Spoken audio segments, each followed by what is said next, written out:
Hello everyone, welcome to my channel Adoflix academy. मैं नवीन कुमार आप सबके बीच। हमारा जो सब्जेक्ट है introduction to agrometeorology and climate change, उसका जो हमारा लेक्चर थर्ड है जो आज हम लोग पढ़ेंगे। अभी तक हम लोग जो हमारा जो टॉपिक था लेक्चर एग्रोमेट्रोलॉजी क्या होता है, मेट्रोलॉजी क्या होता है, स्कोप एंड इम्पोर्टेंस क्या है इसके, फिर हमने पढ़ा था कि मेट्रोलॉजी और एग्रोमेट्रोलॉजी में डिफरेंस क्या है। फिर हमने पढ़ा क्लाइमेट वेदर क्या होते हैं, क्लाइमेट और वेदर में डिफरेंस क्या है, क्लाइमेट और वेदर के वेरिएबल्स कंपोनेंट्स क्या क्या हैं जो उसमें पर चेंजेस लाते हैं। ओके, उसके बारे में हम लोग पढ़े थे। आज जो हम लोग टॉपिक पढ़ेंगे वो जो हमारा सब्जेक्ट है वो बहुत ही इम्पोर्टेंट है और बहुत ही इंटरेस्टिंग टॉपिक है, हमें पढ़ने में मज़े आएंगे। आज का जो हमारा टॉपिक है एटमॉस्फेयर से रिलेटेड है। Okay, atmosphere and its composition. ठीक है, एटमॉस्फेयर क्या होते हैं और जो हमारा एटमॉस्फेयर है वो किन किन चीज से मिलके बना हुआ है। ठीक है, तो सबसे पहले हम लोग देखते हैं कि अर्थ के बारे में। अर्थ क्या है?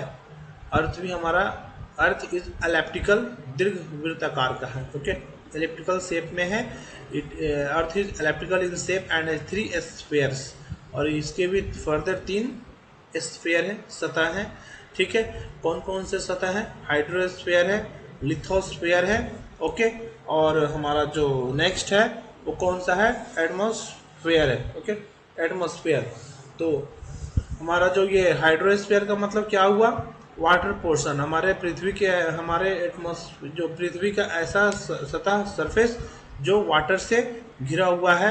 लिथोस्फीयर हमारा पृथ्वी का ऐसा सतह जो सॉलिड पोर्शन, वहाँ पे सॉलिड मतलब द्रव्य पाए जाते हैं। ओके, देन आफ्टर जो हमारा जो एटमॉस्फेयर क्या है? ये हमारा पृथ्वी का ऐसा सतह है जहाँ पे गैसियस द्रव्य पाए जाते हैं। ओके, वहाँ हमारे एटमॉस्फेयर में अलग अलग प्रकार के गैस पाए जाते हैं। ठीक है, उनका क्या रोल है हमारे इन्वायरमेंट में, कैसे उनको हम अपने डेली लाइफ में, इंडस्ट्रियल लाइफ में यूटिलाइज करते हैं। तो हम जो पढ़ने वाले हैं ये अर्थ का जो तीसरा जो स्फीयर है एटमॉस्फेयर, उसके बारे में हम लोग पढ़ेंगे। ठीक है, तो हमारा अर्थ में जो एटमॉस्फेयर है वो एटमॉस्फेयर क्या होता है, उसका क्या क्या कंपोजिशन है, उसके बारे में हम लोग ये फर्दर स्टडी स्टार्ट करते हैं हम लोग। ठीक है, तो हम लोग आते हैं अपने मेन टॉपिक पे। हमारा क्या? एटमॉस्फेयर, जिसको हम हिंदी में वायुमंडल भी कहते हैं। एटमॉस्फेयर क्या है? Atmosphere is the colourless, odourless and tasteless physical mixture of gases which surrounds earth on all sides. वायुमंडल या एटमॉस्फेयर बोले तो क्या है? ये कलरलेस है, जिसके कोई कलर नहीं है, ऑर्डरलेस है, कोई इसके स्मेल नहीं है, टेस्टलेस है। ओके, और ये क्या है? It is a mixture of gases, physical mixture of gases. अलग अलग प्रकार के जो गैसेज पाए जाते हैं हमारे एटमॉस्फेयर में, उन सब का मिक्सचर है जो कि हमारे पृथ्वी को हर साइड से क्या करता है? सराउंड्स करता है, घिरे हुए हैं। उसी को हम क्या कहते हैं? एटमॉस्फेयर कहते हैं। एटमॉस्फेयर को हम लोग सिंपल भी भाषा में बोल सकते हैं, it is the blanket of air which surrounds the earth. But ये थोड़े से बच्चे वाले डेफिनेशन है, इसलिए थोड़ा हम लोग इसको और एलोबरेट करेंगे। Atmosphere is colourless, odourless and tasteless. Okay, and mixture of gases which surround the earth on all sides. I think it's clear है, इट्स क्लियर टू एवरीवन। थोड़ा इसी के बारे में और इसमें एक्सप्लेनेशन है। एटमॉस्फेयर के कुछ कैरेक्टरिस्टिक्स हम बोल सकते हैं। ठीक है, क्या है वो? It is mobile, it is compressible and expandable. Mobile बोले तो इसका मतलब क्या हुआ? मोबाइल मतलब गतिशील। हमारे एटमॉस्फेयर में क्या मूवमेंट होते रहते हैं गैसेज का, पार्टिकल्स का। ठीक है, कंप्रेसिबल, जो भी गैसेस पाए जाते हैं उसको हम कंप्रेस करके उसको यूटिलाइज कर सकते हैं। ठीक है, एक्सपेंडेबल, टाइम टाइम पे क्या होते हैं, जैसे जैसे एटमॉस्फेयर में वेरिएशंस होते हैं वैसे वैसे उनमें एक्सपेंशन होता है। ओके, ये उसी से रिलेटेड है। ठीक है, आगे क्या लिखा हुआ है? It contains huge number of solid and liquid particles called aerogel. Atmosphere में ये एरोजेल क्या होते हैं? ये एरोजेल एक ऐसा मटेरियल बोल सकते हैं जो कि मतलब इसमें सॉलिड और लिक्विड पार्टिकल्स दोनों मात्रा पाए जाते हैं। उस पार्टिकुलर हम मटेरियल को, सब्सटेंस को क्या कहते हैं? एरोजेल कहते हैं। हम लोग ऐसे समझेंगे। अगर हमें जानना हो कि एरोजेल क्या होते हैं तो एरोजेल ये एक ऐसे मटेरियल है जो कि हमारे क्या, ये सॉलिड और लिक्विड दोनों पार्टिकल्स इसमें रहते हैं, उसे ही हम एरोजोल कहते हैं। एक तरह से हम इसे कह सकते हैं जो हम लोग ये जो आज के डेट में लोग परफ्यूम ये सब यूज़ करते हैं, वो उन्हीं चीज़ से मतलब एक तरह से उसी का पार्ट है, कंपोनेंट है, जिसमें सॉलिड और लिक्विड पार्टिकल्स दोनों प्रेजेंट रहते हैं, मिक्सचर रहते हैं, उसी को हम एरोजोल कहते हैं। ठीक है, आप बस एरोजोल याद रखेंगे, समझेंगे एरोजोल क्या होते हैं। ये सॉलिड और लिक्विड पार्टिकल्स का मिक्सचर होता है। ठीक है, वो हमारे एटमॉस्फेयर का ही जो एटमॉस्फेयर में पाया जाता है। ओके, आगे क्या लिखा हुआ है my dear students, the lower atmosphere where the chemical composition of the gas is uniform is called homosphere, जिसे हम सममंडल भी कहते हैं। माय डियर स्टूडेंट्स, हमारे पृथ्वी में जो एटमॉस्फेयर है, उस एटमॉस्फेयर में जहाँ पे chemical composition of gas, gas के जो रासायनिक कंपोजिशन, रासायनिक जो उसका जो कंपोजिशन है, जो मिल के बना हुआ है, जो गैस अलग अलग केमिकल से, जहाँ पे हमारे एटमॉस्फेयर में यूनिफॉर्म रहता है, इक्वल रहता है उसका मतलब कंपोजिशन, उस पर्टिकुलर स्फीयर को हम क्या कहते हैं, होमोस्फीयर कहते हैं। ओके, आई थिंक क्लियर होगा आपको। The lower atmosphere where the chemical composition of gas is uniform, ऐसा क्षेत्र एटमॉस्फेयर का जहाँ पे केमिकल कंपोजिशन गैस का सेम रहता है, यूनिफॉर्म रहता है, इक्वल रहता है, उसे हम क्या कहते हैं, होमोस्फीयर। आगे क्या लिखा हुआ है my dear students, at higher levels the chemical composition of air changes considerably and known as heterosphere. और जैसे जैसे हम एटमॉस्फेयर में ऊपर की ओर जाते हैं, वैसे वैसे क्या होता है, मतलब केमिकल कंपोजिशन, गैसेज के जो केमिकल कंपोजिशन होते हैं उसमें चेंजेज होते हैं, बदलाव होते हैं, उसे हम क्या कहते हैं, हेटेरोस्फीयर कहते हैं। आई होप आपको ये क्लियर होगा, होमोस्फीयर, हेटेरोस्फीयर, एरोजोल क्या होते हैं। आगे आते हैं माय डियर स्टूडेंट्स, जो हमारा टॉपिक है क्या है, यूजेज ऑफ एटमॉस्फेयर, मतलब कहने का मतलब एटमॉस्फेयर में ऐसे क्या क्या चीज पाए जाते हैं, how they are beneficial to us. ठीक है, एटमॉस्फेयर हमारे लिए कैसे उपयोगी है, कैसे हमारे डेली लाइफ को ये इम्पैक्ट करता है। ठीक है, उसी के बारे में हम लोग देखते हैं। एटमॉस्फेयर पहला क्या लिखा हुआ है, it provides oxygen which is useful for respiration in crops as well as in human beings. Atmosphere में क्या ऑक्सीजन पाई जाती है, जो कि हमारे फसल के लिए बहुत ही उपयोगी होता है, बहुत ही इंपॉर्टेंट होता है। ठीक है, और हमारे ह्यूमन मानव जाति के लिए भी बहुत ही इंपॉर्टेंट ये ऑक्सीजन है। बिना ऑक्सीजन का आप इमेजिन कर सकते हैं क्या कंडीशन हो सकते हैं। आगे क्या लिखा हुआ है, it provides carbon dioxide to build biomass in photosynthesis. ये कार्बन डाइऑक्साइड भी हमें प्रोवाइड करता है, हमारे एटमॉस्फेयर में पाया जाता है, जिससे क्या होता है, फोटोसिंथेसिस में इसका बहुत ही बड़ा रोल है। आगे क्या लिखा हुआ है, it provides nitrogen which is essential for plant growth. Nitrogen gas भी हमारे एटमॉस्फेयर में पाया जाता है, जो कि हमारे प्लांट के ग्रोथ के लिए बहुत ही इसका इंपॉर्टेंस है। आगे क्या लिखा हुआ है, it acts as a medium for transportation of a pollen. एक तरह से ये अब एटमॉस्फेयर में क्या है, मतलब एक तरह से हमारे एटमॉस्फेयर क्या है, ब्लैंकेट ऑफ एयर है। जब हवा जब चलती है, मोशन में रहती है, तो उस समय क्या होता है, पोलेंस का ट्रांसफर होता है किसी न किसी एजेंट के माध्यम से, वही कहने का मतलब है। ठीक है, पोलन का ट्रांसपोर्टेशन होता है एक जगह से दूसरे जगह से, एक तरह से एक मीडियम के रूप में काम करता है पोलन को ट्रांसपोर्ट करने में। वो मीडियम क्या होता है, एयर मीडियम होते हैं। ठीक है, तो इसमें आपको कंफ्यूज नहीं होना है। आगे क्या लिखा हुआ है, it protects crop plants on earth from harmful UV rays.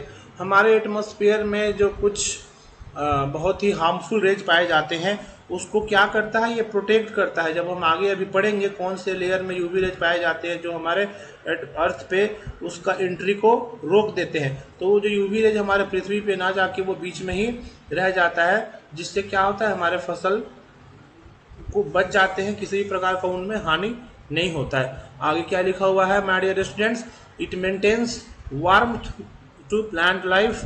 Okay, हमारे प्लांट लाइफ को एक तरह से क्या, वार्मथ बोले तो एक तरह से कि मतलब क्रॉप के कल्टीवेशन के लिए टाइम टाइम पे उनको टेम्परेचर के रूप में ये एक तरह से हेल्प करते हैं। किस टेम्परेचर में कौन सा क्रॉप ग्रो होना है, कितना टेम्परेचर चाहिए, उससे रिलेटेड है ये। ओके, आगे क्या लिखा हुआ है my dear students, it provides rain to field crops as it is a source of water vapour and cloud etc।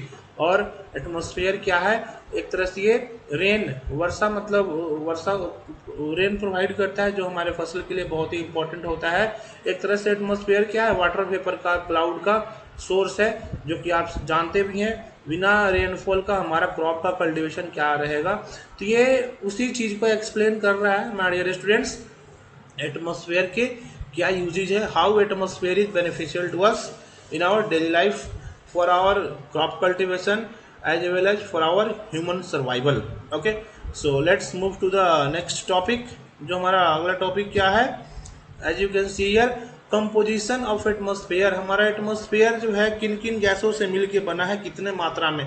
Okay, as you can see here, earth atmosphere is composed of about 78% nitrogen, 21% oxygen and 1% other gases. हमारा जो earth atmosphere है अपना, वो उसमें 78% मात्रा में nitrogen पाया जाता है, 21% मात्रा में ऑक्सीजन और 1% उसमें गैसेस पाए जाते हैं। इसको आप याद रखेंगे, बहुत ही इंपॉर्टेंट है। कुछ देखते हैं माय डियर स्टूडेंट्स कि इनमें जो गैसेस पाए जाते हैं उनके क्या रोल है। नाइट्रोजन का जैसे रोल क्या है, it is the most plentiful gas in the air. Plentiful का मतलब ज्यादा मात्रा में पाया जाता है। Okay, and it is one of the primary nutrients critical for the survival of all living organisms. और जितने भी जीव जंतु पाए जाते हैं हमारे पृथ्वी पे, उनके सर्वाइवल के लिए बहुत ही इंपॉर्टेंट है और ये एक प्राइमरी न्यूट्रिएंट्स का सोर्स है, ठीक है, हमारे क्रॉप के ग्रोथ के लिए। आगे क्या लिखा हुआ है my dear students, oxygen. Oxygen क्या, ह्यूमन ऑक्सीजन जानते हैं हम लोग, बिना ऑक्सीजन का हमारा सर्वाइवल क्या हाल होगा। कोरोना के समय में हम लोग उस चीज को फेस भी किए थे। Humans and animals take oxygen from the air as they breathe. Okay, oxygen का क्या रोल है, ह्यूमंस और एनिमल्स ऑक्सीजन कहाँ से, एयर से लेते हैं और ब्रीथ करते हैं। Green plants produce oxygen during photosynthesis. जो भी हरे ग्रीन प्लांट्स होते हैं क्या करते हैं, ऑक्सीजन प्रोड्यूस करते हैं और CO2 एब्जॉर्ब करते हैं, ठीक है। In this way oxygen content in the air remains constant. और इस तरीके से क्या होता है, ऑक्सीजन का जो कंटेंट हमारे एयर में रहता है वो कांस्टेंट रहता है। आगे देखते हैं my dear students, carbon dioxide. Carbon dioxide it is an important heat trapping gas of और green house gases that comes from the extraction and burning of fossil fuels। Carbon dioxide क्या है, ये भी हमारे इन्वायरमेंट के बहुत ही important है, जो कि क्या एक तरह से हीट ट्रैपिंग गैस है, ठीक है, और ग्रीन हाउस गैस है। वैसे तो कार्बन डाइऑक्साइड हमारे ह्यूमन हेल्थ के लिए बहुत ही हार्मफुल है, बट इनका भी इन्वायरमेंट में प्रेजेंट होना बहुत ही इंपॉर्टेंट है। एक तरह से क्या, इट दैट कम्स, इनका कार्बन डाइऑक्साइड कहाँ से आते हैं हमारे इन्वायरमेंट में, जब हम फॉसिल फ्यूल्स को बर्न करते हैं तो वहाँ से क्या होता है, कार्बन डाइऑक्साइड रिलीज होता है, ठीक है। और कार्बन डाइऑक्साइड का आपको यूज पता है, फोटोसिंथेसिस में इसका कितना इंपॉर्टेंस है। जो हमारे प्लांट्स भोजन बनाते हैं अपने, उनमें कार्बन डाइऑक्साइड का बहुत ही रोल है। तो आपको I think it's clear to everyone कि हमारा एटमॉस्फेयर का कंपोजिशन कैसे हुआ है और इसमें जो भी गैसेस पाए जाते हैं उनका क्या रोल है हमारे डेली लाइफ में। आगे यहाँ पे आप डायग्राम, इस पर्टिकुलर ग्राफ के माध्यम से आप देख सकते हैं। ये ग्राफ नहीं, हम इसे बोलेंगे एक तरह से चार्ट बोल लीजिए, ठीक है। एक तरह से नाइट्रोजन का इंडिकेट कर रहा है 78%, ऑक्सीजन 21% और अदर जो रिमेनिंग गैसेज है वो 1% है, जिसमें carbon dioxide, argon, water vapour, dust आ गया, helium, neon, krypton, xenon, argon, radon, ठीक है, स्मोक आ गया। हर चीज इसमें आ जाएंगे इस 1% में। ओके, आगे देखते हैं, आगे का जो हमारा पोर्शन है क्या है। ये माय डियर स्टूडेंट बहुत इंपॉर्टेंट है एग्जामिनेशन पॉइंट ऑफ व्यू से। Principal gases in the atmosphere, मुख्य गैस कौन कौन से हमारे एटमॉस्फेयर में पाए जाते हैं, कौन से हैं, नाइट्रोजन है, ऑक्सीजन है, आर्गन है, कार्बन डाइऑक्साइड है। नाइट्रोजन कितने मात्रा में, बाय वॉल्यूम और बाय वेट, इन दोनों को आप याद रखेंगे। बाय वॉल्यूम और वेट, आई थिंक आपको पता होगा वॉल्यूम और वेट क्या होते हैं। तो कितने वॉल्यूम में नाइट्रोजन पाए जाते हैं हमारे एटमॉस्फेयर में, कितने वेट परसेंटेज में पाए जाते हैं, वेट के कंपेरिजन वेट में, वो दोनों को आप याद रखेंगे। नाइट्रोजन 78.08% और बाई वेट 75.527%, ऑक्सीजन 20.949%, उसी को हम 21% भी कहते हैं। और बाई वेट भार कितना है कहने का मतलब, ठीक है, कितने परसेंटेज में है, 23.134, argon 0.930% and by weight 1.282 argon का, carbon dioxide 0.03% by volume and by weight 0.045 and total जब इसको हम करेंगे तो 99.997 बाई वॉल्यूम ऑल्सो और बाई वेट भी इसके आते हैं, ठीक है। ये प्रिंसिपल गैसेज है, ठीक है, हमारे जो एटमॉस्फेयर के कॉन्स्टिट्यूएंट है। और आगे का जो हमारा टॉपिक रहेगा माय डियर स्टूडेंट्स, इसको हम लोग अपने आने वाले लेक्चर्स में कवर करेंगे। फर्दर जो हमारा टॉपिक आने वाला है लेयर्स ऑफ द एटमॉस्फेयर, ठीक है। आप देख सकते हैं ट्रोपोस्फेयर है, स्ट्रेटोस्फेयर है, मेसोस्फेयर है, थर्मोस्फेयर है, एक्सोस्फेयर है। ट्रोपोस्फेयर क्या होते हैं, स्ट्रेटोस्फेयर क्या होते हैं, मेसोस्फेयर क्या होते हैं, थर्मोस्फेयर क्या होते हैं, इनके बारे में हम लोग नेक्स्ट क्लास में पढ़ेंगे। जैसे जैसे ऊपर की ओर बढ़ते हैं, ठीक है, तो इसमें एक टेम्परेचर डिक्रीज इंक्रीज होता है, एक फॉर्मूला होते हैं, एक ट्रिक है दीदी, जैसे decrease increase decrease, decrease increase decrease increase.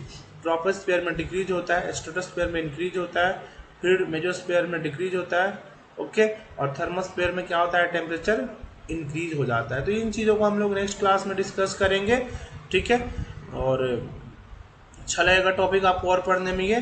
तब तक आप लोग क्या करेंगे, जितना हम लोग अभी तक का टॉपिक पढ़े हैं उसको आप लोग प्लीज़ बारीकी से समझे, बारीकी से पढ़े, and if you get any kind of problem then please feel free to ask with me by any medium. और तब तक के लिए आप सबको बहुत बहुत धन्यवाद और मे गॉड ब्लेस यू।